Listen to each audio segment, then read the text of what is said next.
Welcome. This is live. You're on time for Sports Extravaganza. Remember, tuko live, tuko mbashara, tuko moja kwa moja katika makao makuu yetu hapa ya TV47 Nairobi. Thank you indeed for making time. My name is Tonny Kwalanda.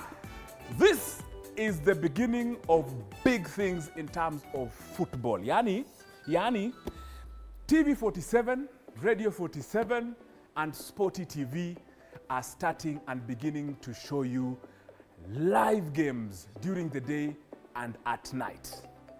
Today, from 5 p.m., we shall be showing you a big friendly game between Stoke City and Wolverhampton. It is a big friendly match that definitely will be live here on TV47, Sporty TV, and of course, as well as Radio 47. And also stick around for that. Remember also at night from 10 p.m., we have another big friendly game that will be airing on TV47, Radio 47, and Sporty TV. This is now officially your home of football. Thank you for staying with us. As usual on Sports Extravaganza, we usually kick off with the question of the day where we want you to participate. Tunataka uongee na sisi, utupigie simu, uende kwenye mitandao pale kwenye X, kwenye Instagram, kwenye TikTok, kwenye Facebook, and send us your opinion about this question of the day. You know, definitely there is a lot going on about football transfers.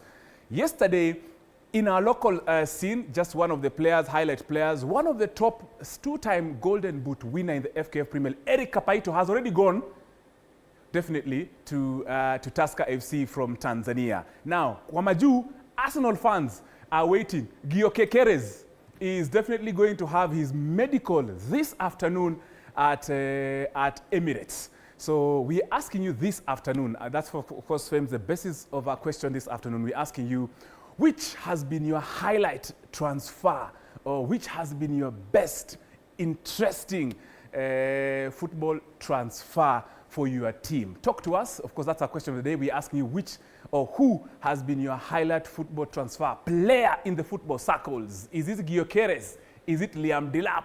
Is it João Pedro? Mimi naongea kama mtu wa Chelsea. Is it Kapaito? Is it in our local scene here, Austin Odhiambo? Talk to us. Which is your highlight, favorite football transfer player this particular time? Tupigie simu. Hiyo ni venye tupigie simu kwenye WhatsApp pia, namba ziko pale chini, unaziona pale hiyo WhatsApp. You can of course use that as well as your WhatsApp entry to talk to us.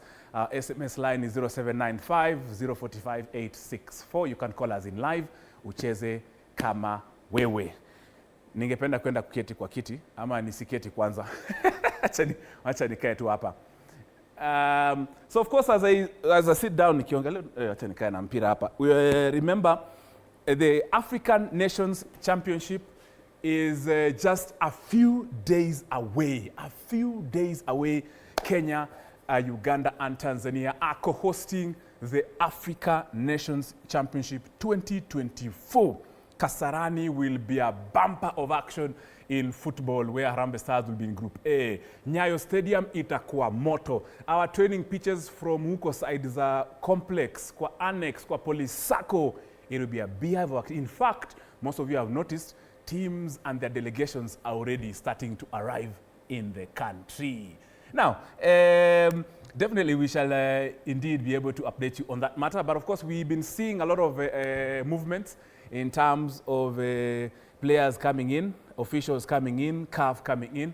So this is hiyo swali ungeniwekea hiyo swali nisome tu tena, haina shida. So we're asking you, of course, which is your football transfer highlight of this particular period, of this transfer window? What do you think, of course, of your team's new signing? Talk to us. Ni Gyökeres, ni Ekitike, ni João Pedro, ni nani mchezaji ambaye umefurahishwa sana, ambaye amesajiliwa na kikosi chako, timu yako? It can be here in our domestic league in Kenya, it can be across Africa, it can be in the European leagues, it can be in the Americas league. Talk to us. Our lines are very much open.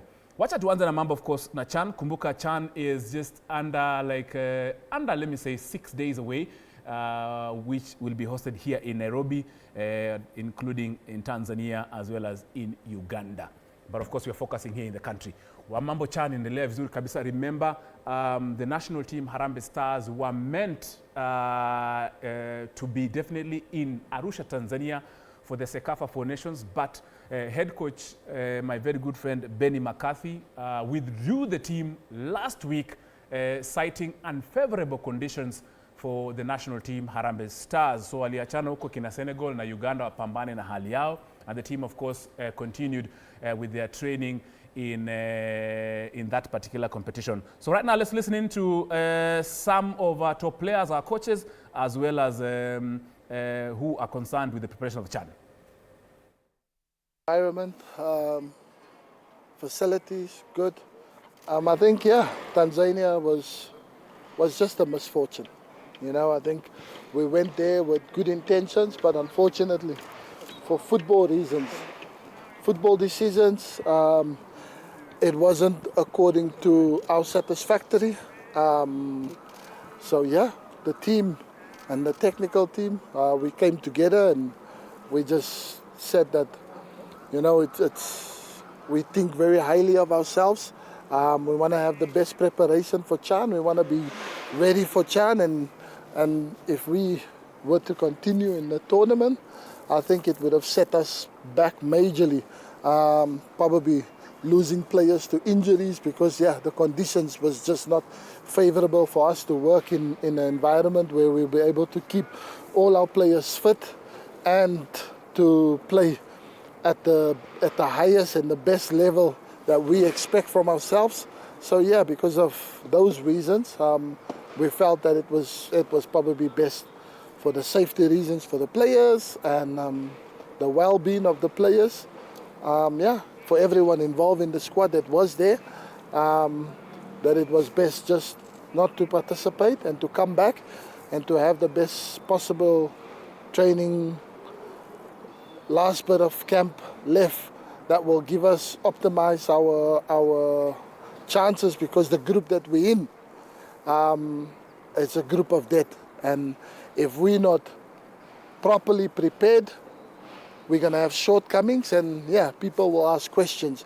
And I feel that, you know, we didn't want to make any excuses why, if we have difficulties in the group stages, why is that? And yeah, so us coming back to Kenya was the best possible way that gives us the best chance of going past the group stages, even though it's such a tough and difficult group. But yeah, us being back here would give us that possibility, because yeah, I think where we were meant to train was really not ideal. And we were going to basically have 7 days there and have 2 days of good training session and 5 days of, yeah, looking at each other, high-fiving each other, and then hoping that we'll be able to come back and compete and do the best that we can in CHAN.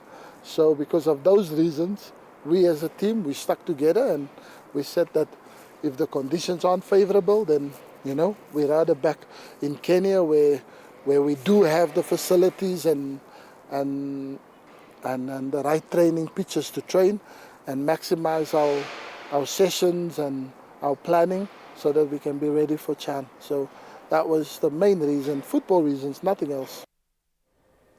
Yes, that's of course head coach of the national team Harambee Stars, Benni McCarthy, who I remember most of you had asked questions, or rumors were flying around that the coach was being forced to take certain players without with his direct permission. And definitely the coach asked one of the journalists who was asking that he's also hearing that for the very first time. So we are basically requesting those, of course, we are our local journalists who have that habit of actually flying around very deconstructive or problematic, so to speak, rumors about the national team. Tuache hiyo maneno, tuweze kusupport kikosi chetu. Kumbuka wanajitayarisha, they're in a very challenging group. It's actually so to speak, is actually a group of death in my own opinion, and of course in many other people's opinions. We will be playing against Morocco, Angola, DR Congo and Zambia. That's of course a very difficult group. And looking of course at the other groups in Group C and D, those are the other relatively challenging groups. And definitely remember the games will be kicking off this August. Remember the first game that Harambee Stars will be playing, it will be on the 3rd of August at the Moi International Sports Center in Kasarani. The tickets are already out. Remember, the tickets will only be electronic. Kwa hivyo usidanganywe ati kutakuwa na any hard copy tickets. There will be no hard copy tickets. It will be only be electronic tickets. And Waziri, that's the Sports Cabinet Secretary, Salim Vuria, together with the PS Elijah Mwangi earlier today in the company of the LOC Chairman Musonye and the CEO of that particular organization, LOC, that is Mike Rabah, unveiled that particular site, which is mookh.com. mookh.com. If you go on that site, you'll be able, of course, to find Chan. You'll be able to buy your ticket. You'll have an electronic ticket, and you'll be able to buy yourself an electronic ticket. Ni ticket ya electronic. Tafadhali usidanganywe na watu wa mtaani atubuy hard copy ya ticket. Hakuna hard copy ya ticket. Nunua ticket online, weka vitu zako online, uweze ku-access vitu zako. Everything will be digital. I know most of you are wondering why I recently visited Morocco.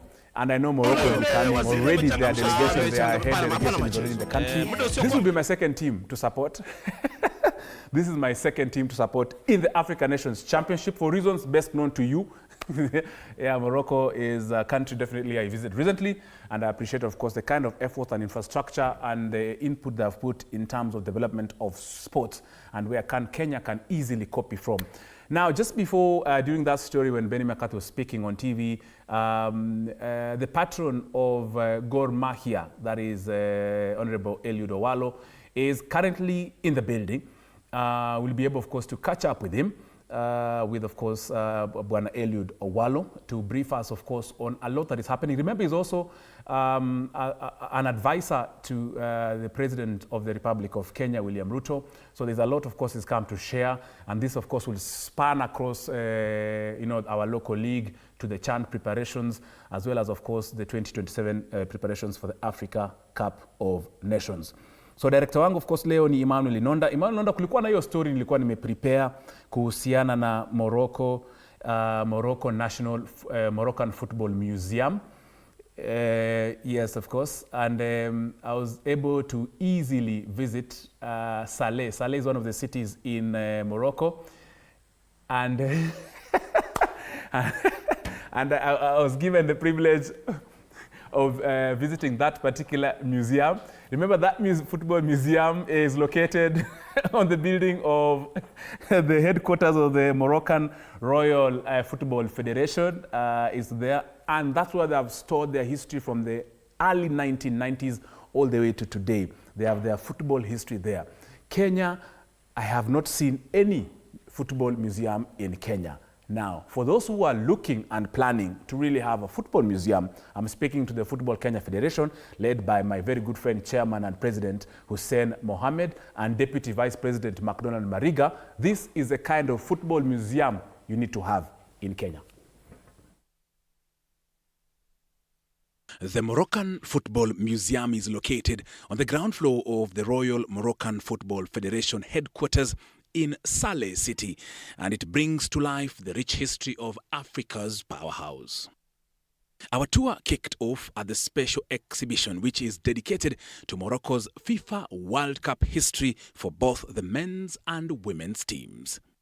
I am taken through the key moments from the country's World Cup debut in 1970 to the recent 2022 Extravaganza in Qatar. I remember watching the 2022 World Cup semi-final between Morocco and France in Westlands, Nairobi with my Moroccan friends. And here I am in close proximity with the balls, jerseys, gloves, boots, trophies and medals. They even went further to gather all newspaper stories, hard copy and online from across the world, which featured their top four finish. Football in Morocco has always been supported and backed by the kings of Morocco, all the kings of our history. They are always the first fans of the national team. From the temporary exhibition, we shifted our lenses to the permanent section, which is divided into 6 spaces. The first one presents a unique vision kickstarted by three monarchs who used sports as a tool for social unity and national progress. The next theme honors early football pioneers who laid the groundwork for Morocco's rise in global sports.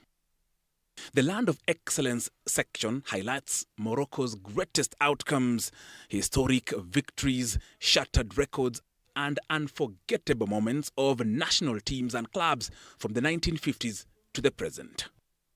There's a saying that goes, if you want to know where you're going to, you need to know where you are coming from. And Morocco has mastered the art of this saying.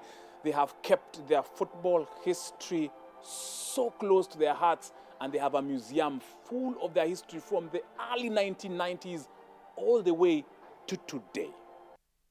Under the Hall of Fame, those who had an impact on Moroccan football are celebrated, including players, coaches, managers, and referees. The Hospitable Land section reflects Morocco's role in hosting major sporting events and its collaborations with other nations, not forgetting important visits by football icons. The Land of Passion space celebrates the love for football by Moroccans and goes further by identifying some die-hard fans. Another section acknowledges efforts of those in esports, from players to referees to managers to organizers.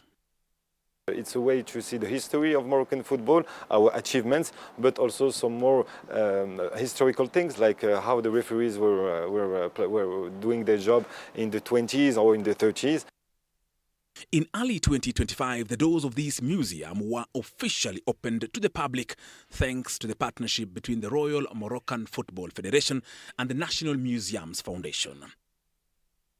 Saturdays and Sundays are ideal for your next visit between 10 a.m. to 6 p.m. The Football Museum here in Morocco has literally taken every detail into action. And you can imagine they have taken literally every A to Z aspect of Moroccan football history has been stored right here. I mean, this definitely, I can imagine Walid Regraoui, the coach of the national team, shouting instructions to the Moroccan team during their World Cup semi-final against France. The museum, whose construction began in March 2021, also contains an exhibition hall with 42 seats, a VIP room, and a research and documentation sports center. His Majesty King Mohammed VI is committed to conserving and enhancing Morocco's historical, cultural, and sports heritage. Tonny, Kwalanda, TV 47, Saleh City in Morocco.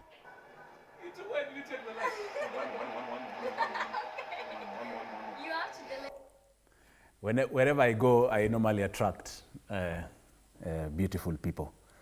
Yeah, that was a very, I enjoyed my time in Morocco, courtesy, of course, of the Kingdom of Morocco Embassy in Nairobi.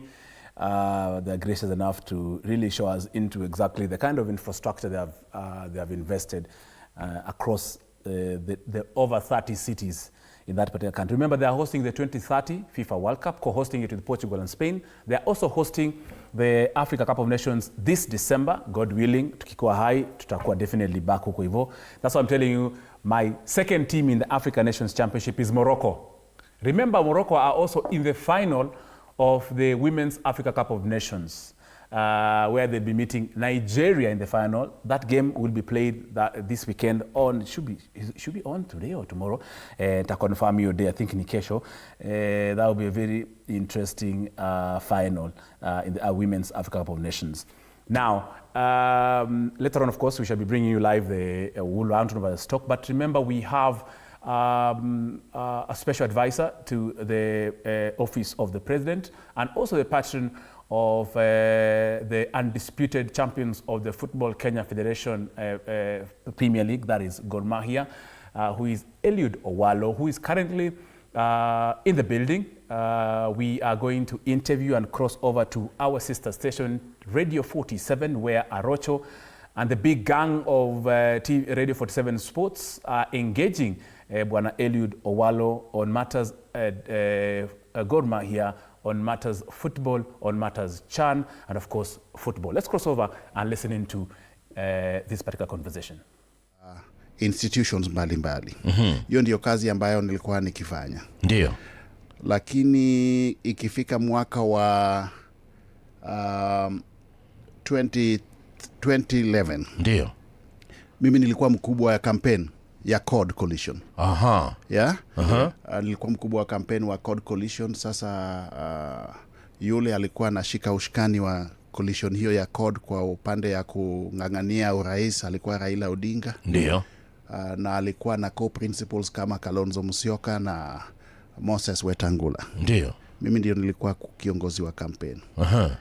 Baadaye sasa nikaingia kwa maneno ya siasa kidogo. Nikajaribu kusimama upande ya Kibra. Ubunge, wakilishi wadi ya ubunge. Ah. Sasa by election ya 2019 mimi nilisimama kwa kung'ang'ania hiyo kiti ya ubunge wa Kibra. Ndio.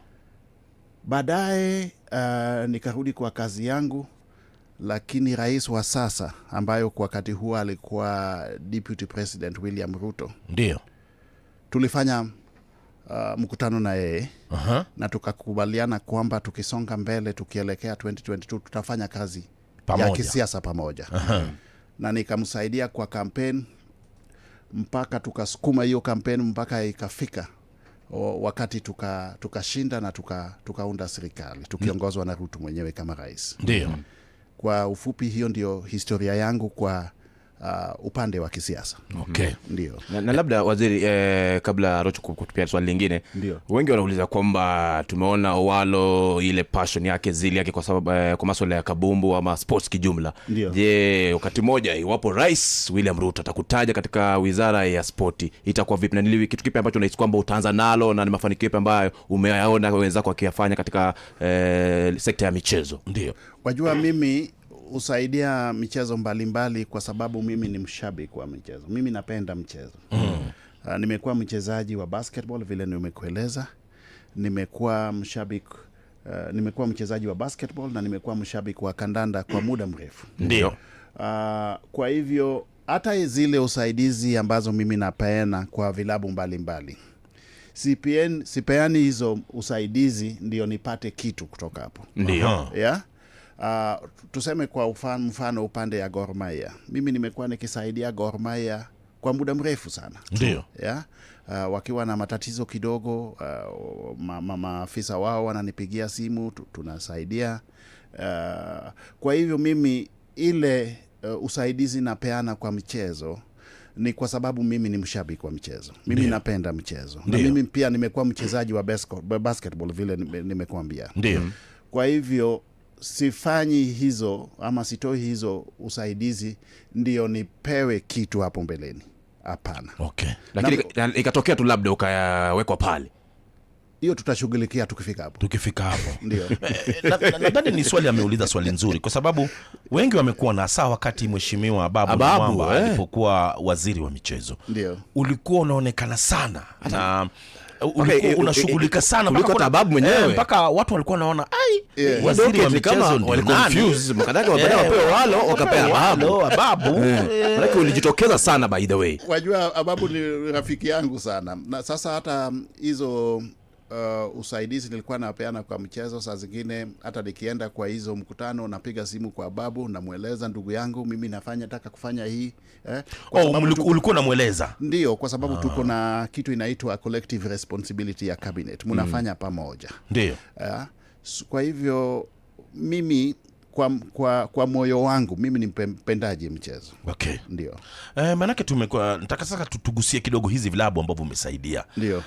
Unajuaje kwamba kuna upungufu fulani? Manake tumekuona juzi jana amekuwa kule Agai, shule Agai.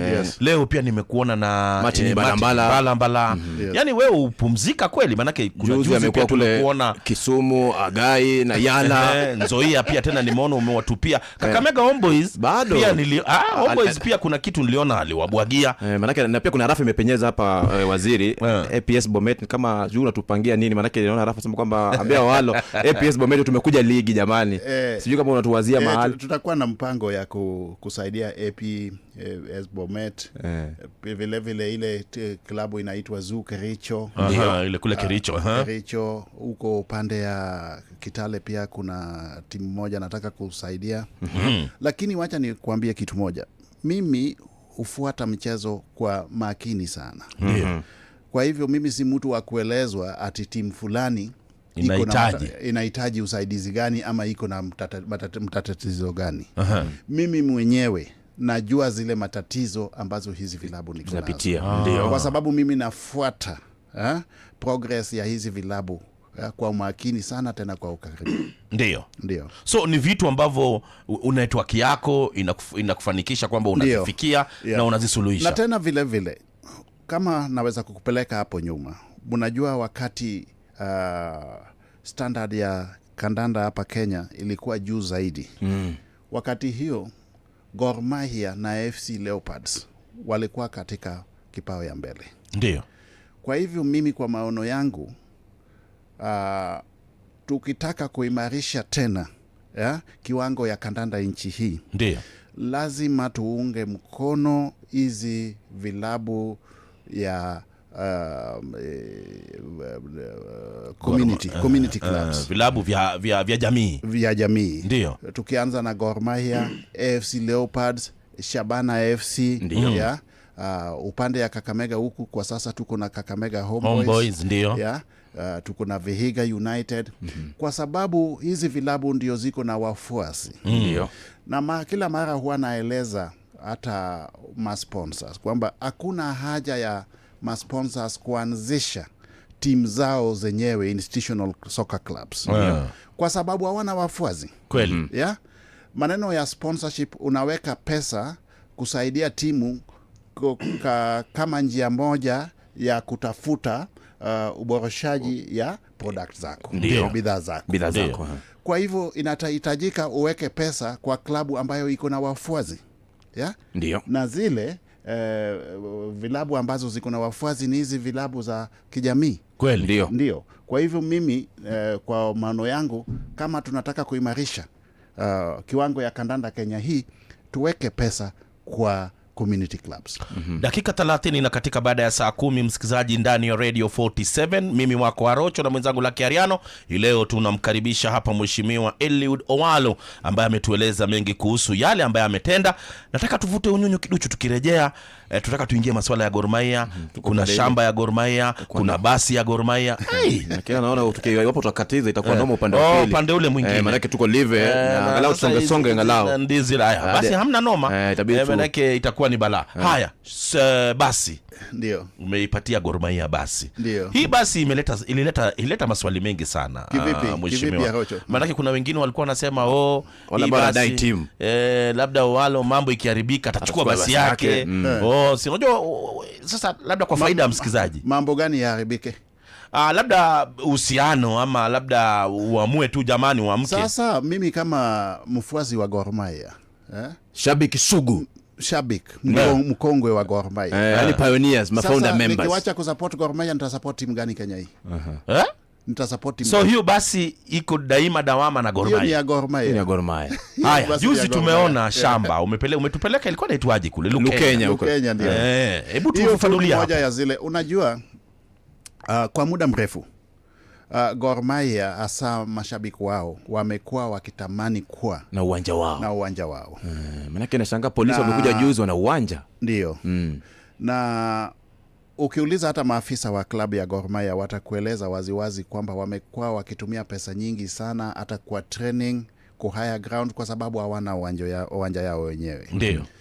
Kwa hivyo mimi kama naibu mlezi wa timu ya Gor Mahia, shughuli yangu muhimu wakati hii ni kufanya kazi na maafisa ya klabu hiyo na vile vile na kutafuta marafiki ambao wanaweza kutusaidia kupata uwanja ambayo itaitwa Gor Mahia Stadium.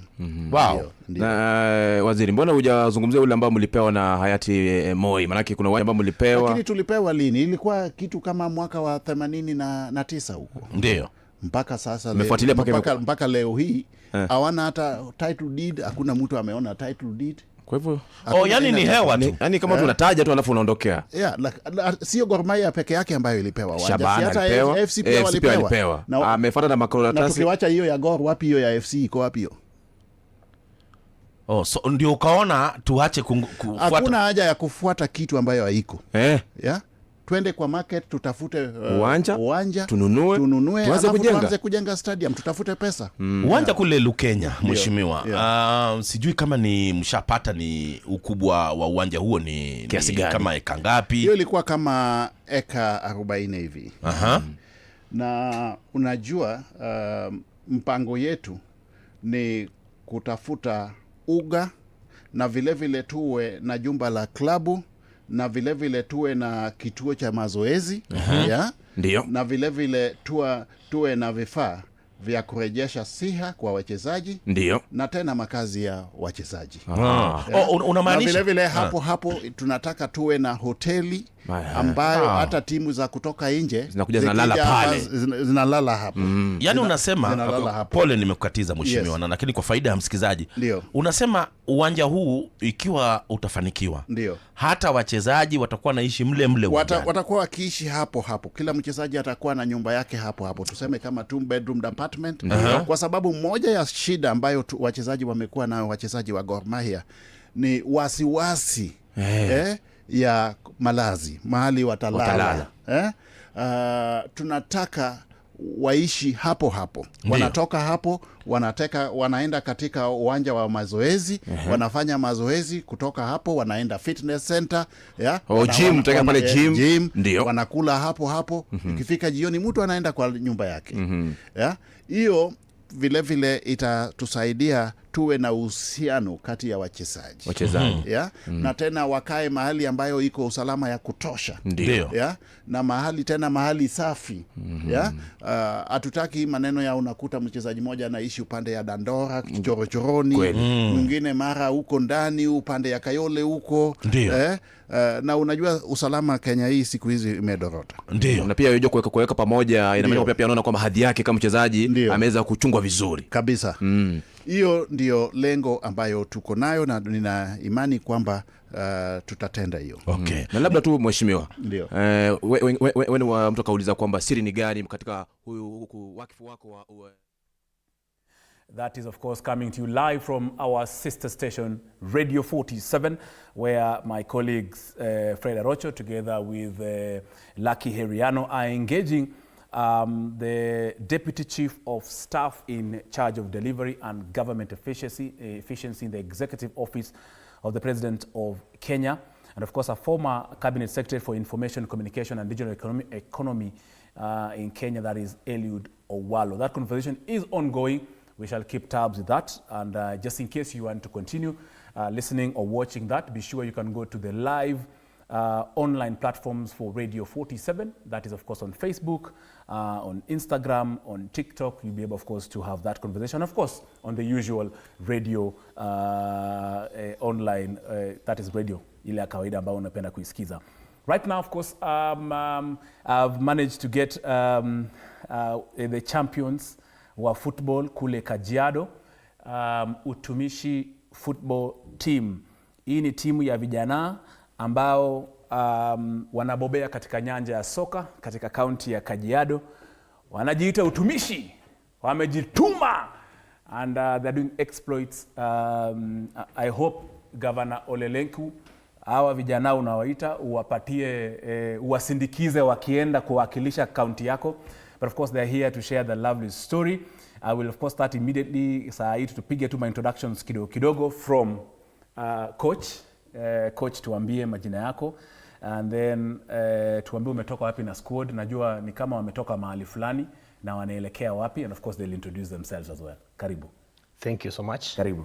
My name is Wanjie Julius. Yes. I'm the head of institution of Utumishi Sacco. Yes. And we are proud to be here. Karibu. Thank you so far.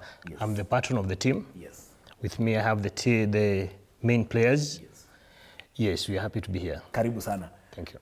Haya, wacha tuanze pia na wewe pia, introduce yourself kwanza before tuweke vijana ndo wapige shughuli. Thank you. Karibu. I'm Dennis Mwema. Yes. The head coach, football Utumishi Sako schools. Yes. And we are proud to be at TV47. Karibu sana.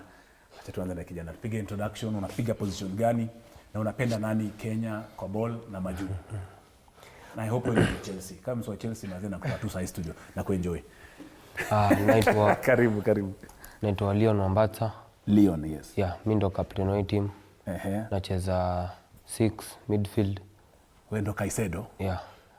Lakini mimi si wa Chelsea. Wewe ni wa? Mimi ni wa Man U.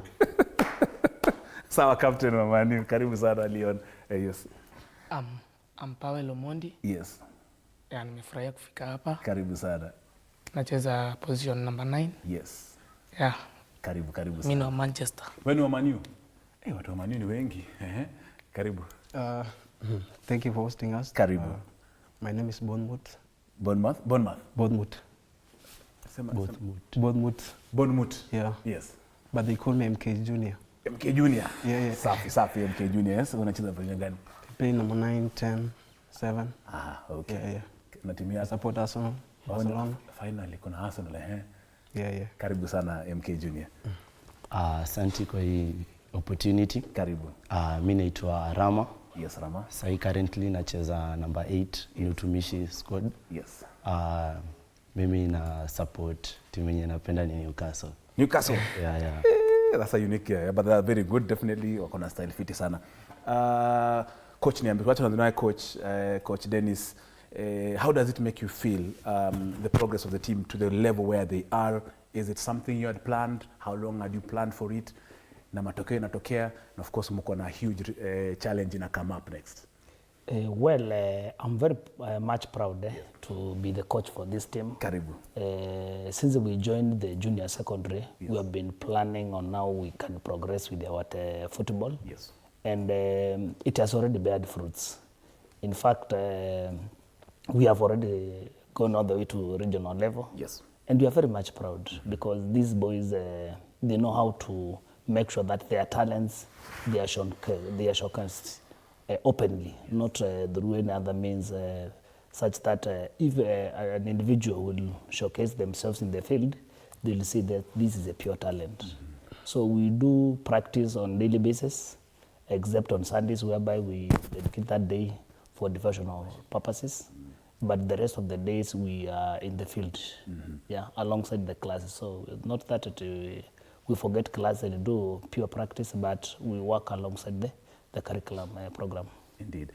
Patron, kwako tu kidogo bwana Njie, before niulize mavijana waniambie, mtatuambia of course season imekuwa aje kule kwenye competition kabla mfike kule ma regionals, mtatuambia your most memorable game, ama kitu utatuambia kitu, ndio game ilikuwa aje, gani ilikuwa ngumu, timu gani ilikuwa ngumu, and of course later mtatuambia what do you want to have to be in future. But Patron, this squad, nilikuwa of course nasema kwamba mnatoka Kajiado County.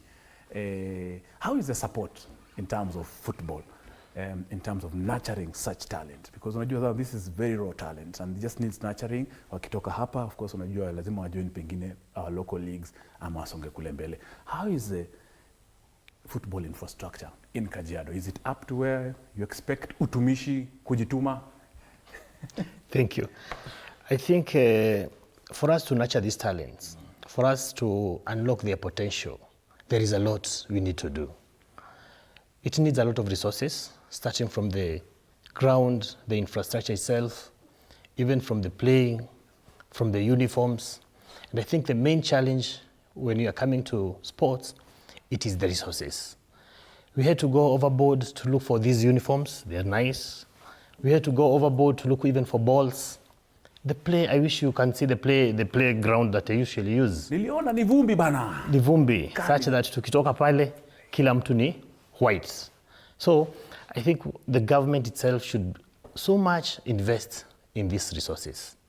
Yes. Yeah, it's very important. I'm just saying that because najua marafiki na mahandlers wa Governor Ole Lenku unatuwatch show yetu, ama usipowatch tutakusukumia link. ndio uweze kujua kunaendeleaje.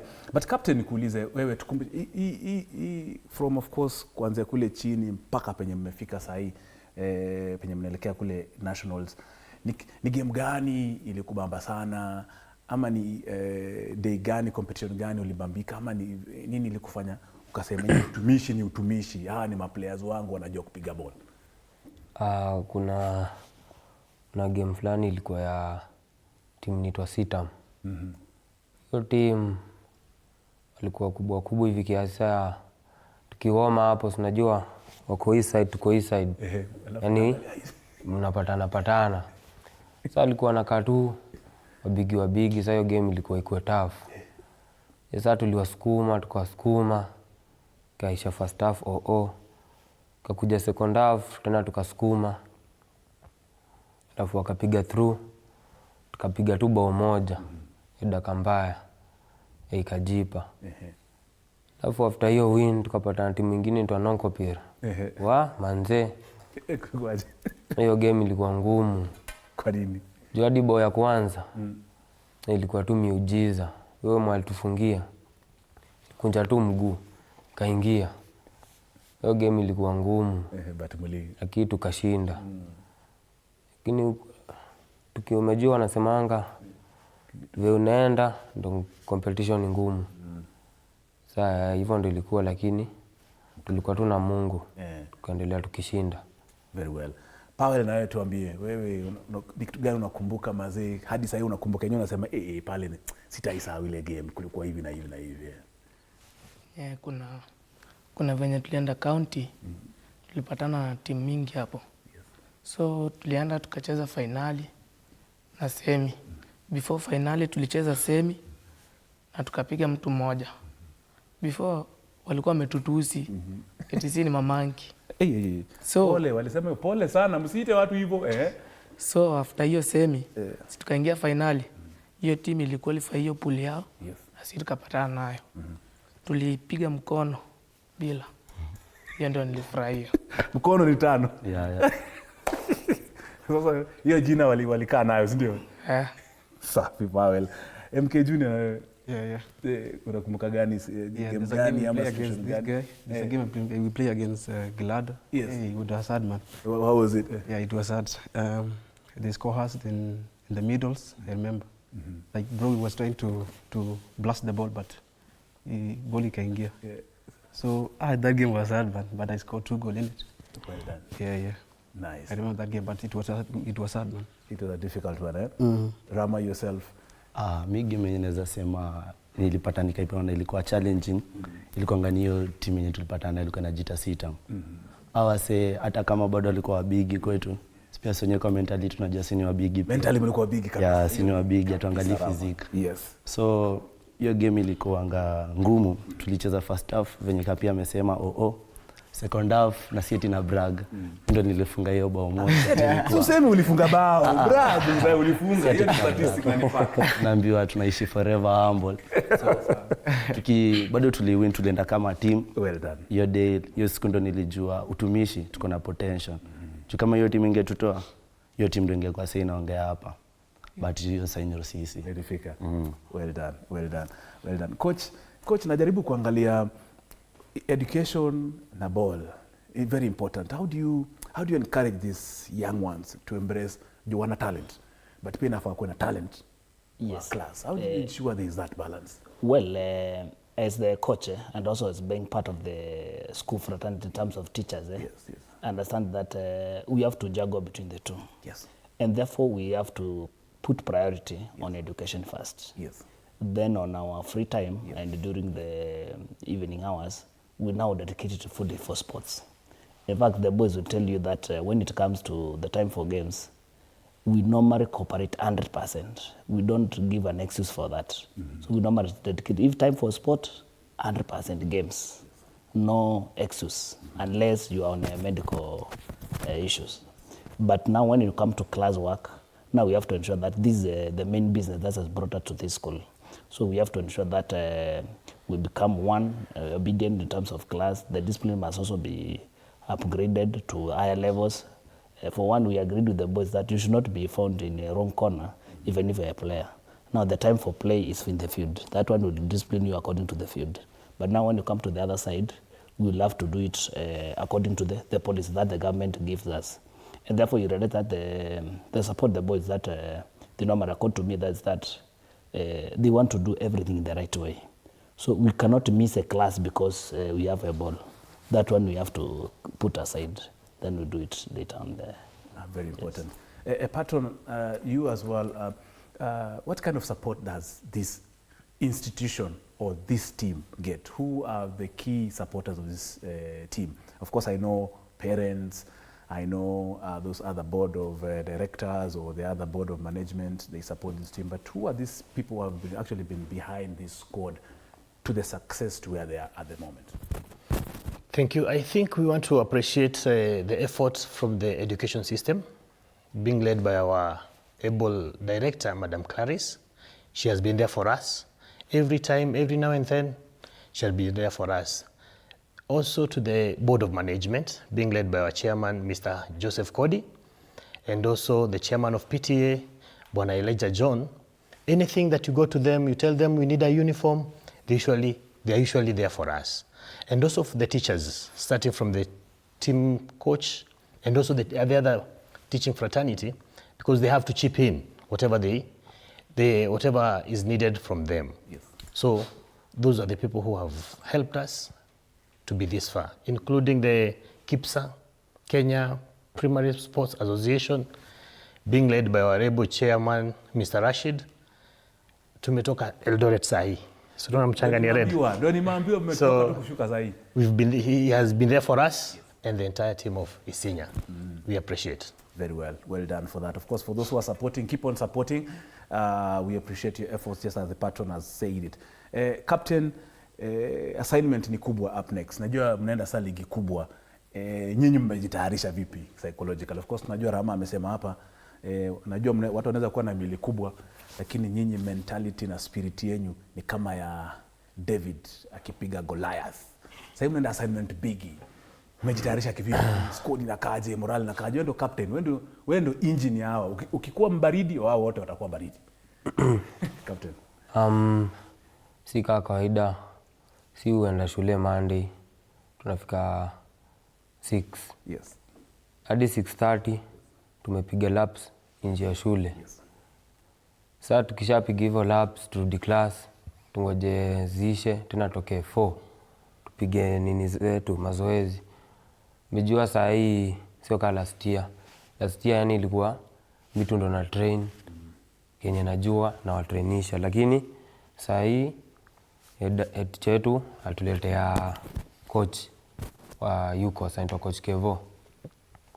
Huyo coach amebadilisha yani squad. Ni ile tu first 11 lakini kuna vile amebadilisha iko sawa. Kama mimi nilikuwa nacheza 8, huyo alikuwa anacheza 6. Sasa kuna vile alituweka team A team B. Yeye akacheza venye sichezangi 8, mimi nikacheza vachezangi 6. Sasa unaona. So I think si tuko tu sawa, mentally tuko sawa. Sisi pia si tunajua tu kugusa ball, si ati tumechapa timu aziju kugusa ball. Ule sisi si ataki sijui possessions sijui ati tuko na 90 ama nini. Si eri hawa kuwe na 100 possession. Na nyinyi mko na bao. Lakini kwa scoreboard si ndo tuko mbele. Kabisa captain. Mostly ni ball wacha ikimbizwe. Ukipata timu inapeleka ball juu, tumeambiwa tuweke chini. Yeye inapeleka chini, tupa juu. Na hata mtu mrefu bado unaweza piga ball juu. Uzuri wetu pia sisi tuko tumebarikiwa na watu warefu. Kuona si ufunga, tuko na watu wanajua kufunga free kick. Sisi watu tunasemanga ati twende pena. Pena ina mtu. Maliza game 90. Maliza game 90. Sisi tuko tu sawa. Safi captain. Tumepata jezi, umejua pia inawapea morale. Kitambo ilikuwa tu uko na jezi ya Arsenal, wewe uko na Mani. Inachanganya. Sasa tuko na jezi ya white, tuko na ya black. Tuko tu na kala mingi. So inatupea morale juu. Unajua tu pia sisi tunasupportiwa. Very true. Si ati tunajisupport. Juu ikifikata kwa uwanja, crowd iko hapo nje. Wanatutambua. Sasa sisi tunapiga tu shughuli. Je, imetutuma kwa uwanja, si ati tunajua mtu hapo. Hata kama unacheza na rafiki yako hapo mjui. Tumetoa Hizo shule nakwambia mingi tu ni club, tuko nao tu club moja. Lakini hapo kwa uwanja si hatujuani. Si upiga tu shughuli ni. Safi. Powell, na wewe ungependa kushukuru nani ama nani amechangia sana kwa growth yako ya ball? Ni coach, ni mwalimu, ni wazazi, ni nani amechangia sana mpaka penye umefika? Leo tumeongea naye, tuko naye kwa TV. Imagine unasafiri, umetoka Kisinya, nasikia pia mwenyewe umetoka Eldoret ama umetoka wapi, kesho kutwa mtaenda Kisumu ama Kakamega, Mombasa. Nani amechangia kwa growth yako ya ball, Powell? Kenye nimechangia mimi kufika hapa, penye nimejipata hapa, ni watu walimu. Kama sio wao wenyewe nisingefika hapa. Plus na pongeza mzazi wangu pia, amechangia sana. Amelipa school fees, ameinsure mazee, uko na pocket money. Safi. Unaweza big up mazee. Unaweza mwambia mama tu anakuwatch sasa hivi. Unaweza angalia kamera umwambie tu madhe ama father asante. Madhe, ninakushukuru tu. Asante. Kabisa. MK Junior, who has really, contributed to your growth, to your development, to your nurturing in football? Who are their parents? Or who are they? Talk to them, say thank you. I'm sure they'll be very happy to hear that from you on TV. Yeah, I would like to appreciate my parents. They always be there for me. Also my teacher, they know. Yeah. Thank you a lot. May God be with them. And to continue giving them many days of support. Kabisa. Rama, na wewe, nani wamechangia sana ungependa kuwashukuru sana live? Ni poa, najua unawaambianga kila siku, but imagine unasikia fiti ukiwaambia kwa TV. Mi personally mimi mtu mwenye amechangia kwa growth yangu kwa ball. Nataka kwanza kushukuru babangu. Yeye ni number 1 fan, kila game ana show up. Hata kama hiyo regional alishinda kushow up, but najua ali watch live.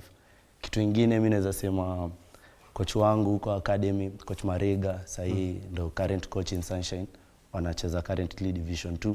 Amekuwa hapo na sisi sijui since under 7, amesimama na sisi hadi sahi. Kitu kingine ni kwa ball tulipata iti cha fiti. Kuna ile slogan anakujanga nayo, baba yenyewe amefika. Akifikanga tu hivi, bao zinatembea. Hivyo tu. Nice kabisa, asante Rama. Of course tukiwind up coach, the next assignment mmepanga vipi going forward? Squad iko tayari ama bado mna brush up vitu mbili tatu? The team is already prepared for the next challenge.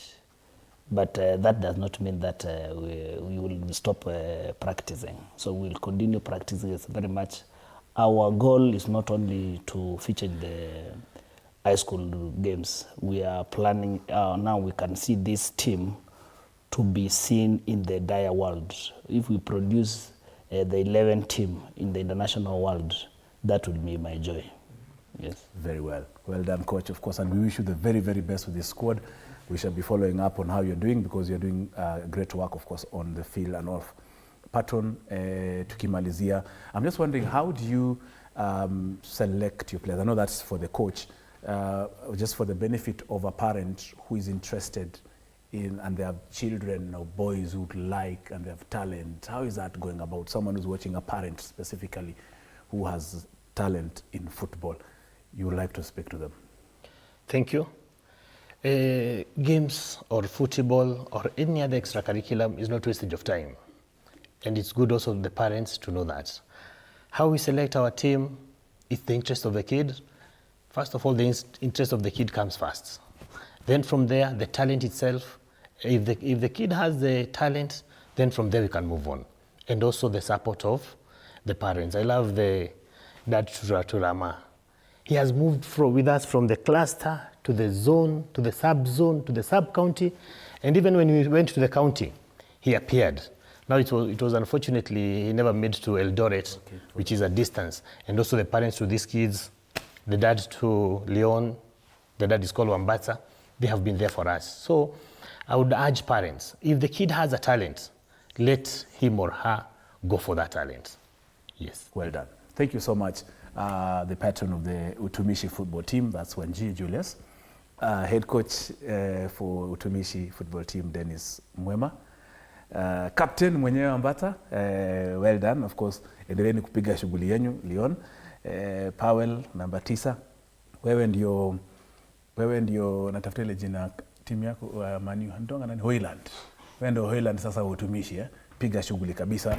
And of course tuko na MK Junior as well as Rama, asante sana. And the entire, of course, Utumishi football team, the entire institution, the school, keep on supporting these talents.